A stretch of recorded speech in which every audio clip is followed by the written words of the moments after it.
Hello farmers and welcome to this week's Farmers Weekly episode. We're talking to CRE from Ampirousseau here in Morimole, I think it's the closest town. And we're going to talk about the Brahmans, how they breed with them, what they're doing with it, and find out what make this breed so special for them. Ampi, how are you doing? I'm fine, Dennis. Thanks for the opportunity to have this discussion. Great to be here. Ampi, you decided to go the Brahman way. Let's start there. Why the Brahman in this part of the world?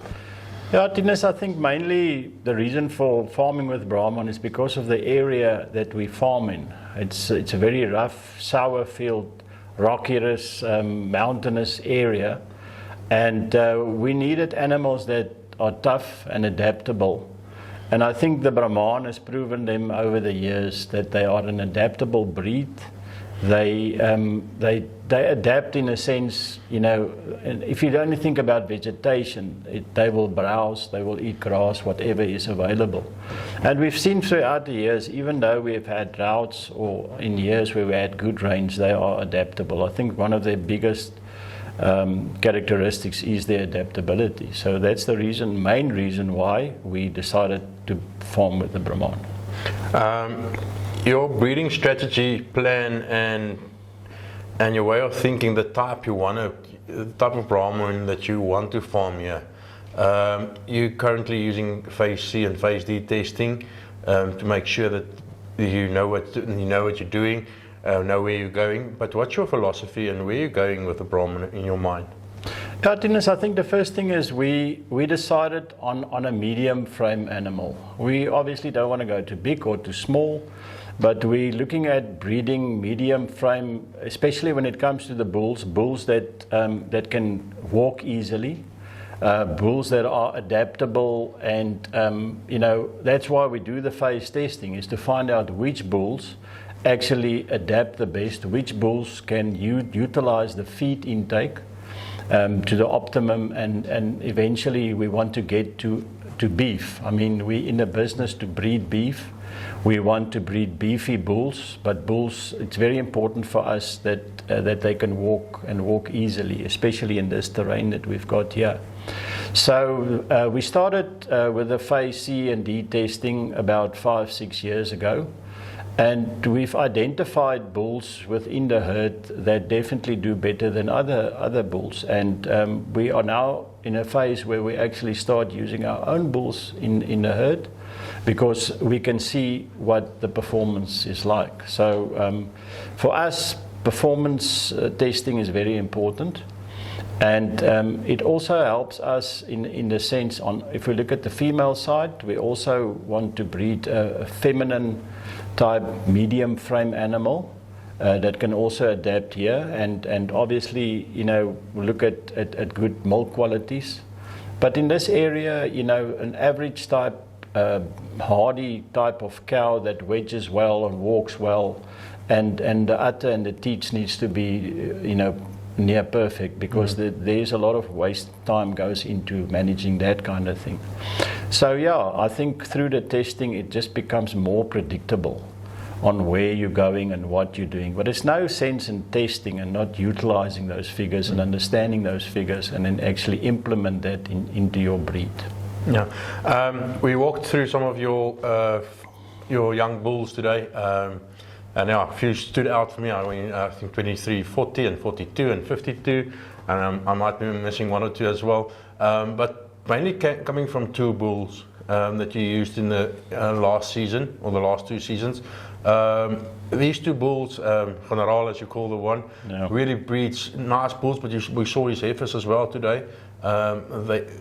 They look feminine, they've got good udders, good teeth. Everything you want to see. What's the reason for the 2 different type of bulls that you're using?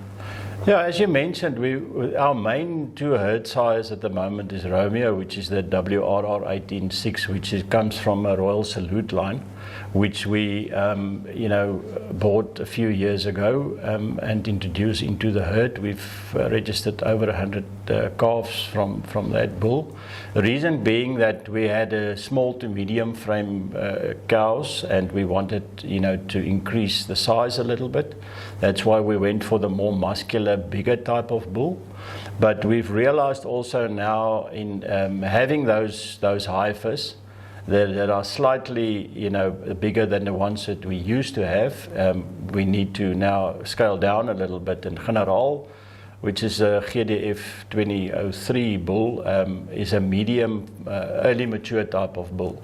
And we found that, the breeding those two combinations has worked well for us.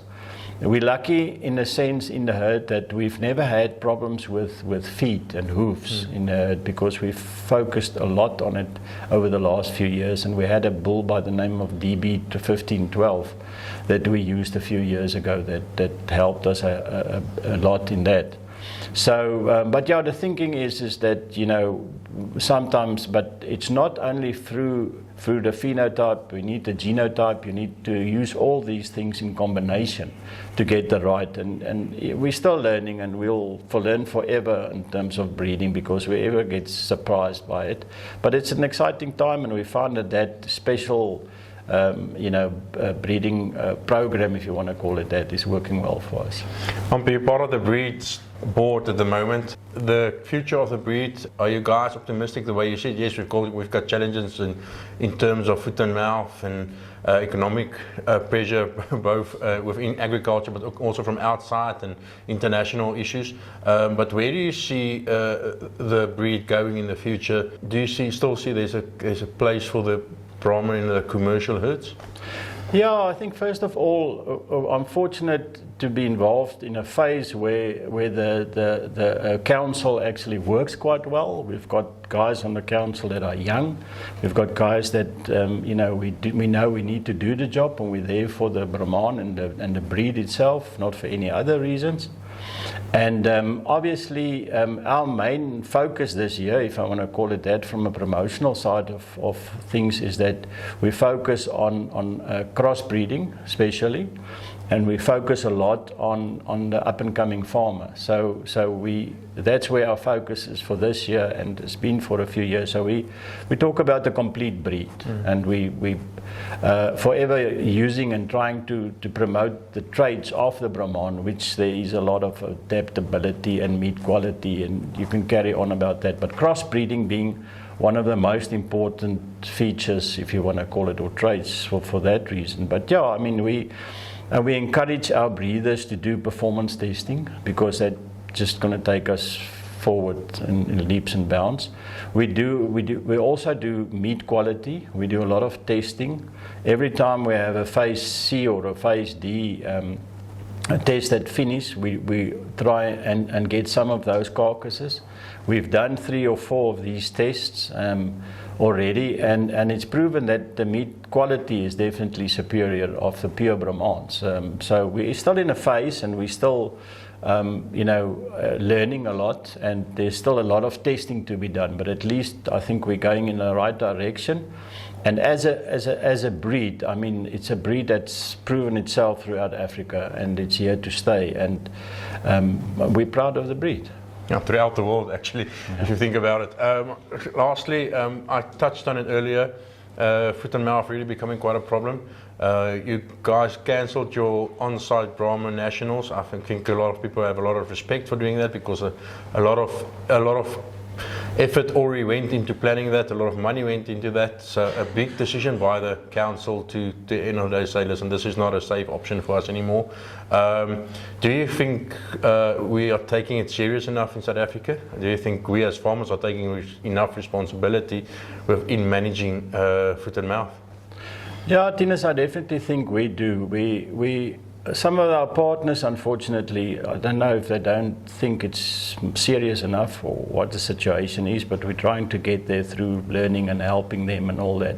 But as a breed, as you said, we cancelled the national sale, especially due to that, because for us, we can't take a chance, and we decided to rather go that option and minimize any risk of that as far as we can.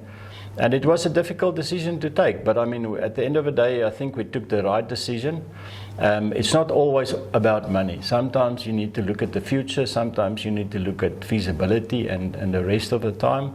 So, you know, we'll get through this, hopefully. But, I mean, we need to be serious. Every farmer needs to understand, you know, if foot and mouth gets into your farm, it's not just a problem of foot and mouth, it's getting out of that situation again. It's going to take you at least a year to get out of there. And it's not easy. I mean, we know the bureaucracy and the things going on about how to get out of there and all that kind of stuff. So, but we've taken hands with various, you know, decision makers, and from the farmer side, they're definitely serious. From the auctioneer sides, I mean, you can go all over the country, you'll see these, you know, implementations of procedures and to combat that, and we're really trying our best to help, I think, from a farmer side. So hopefully the rest of the country and the rest of the farmers understands the seriousness and the possible loss that it can occur.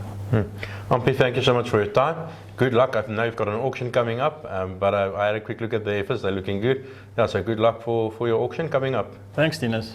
It was nice. Okay, there you have it, Brahman breed, and I can tell you now, it's one breed that will stay for as long as we are all here. Until next time, cheers.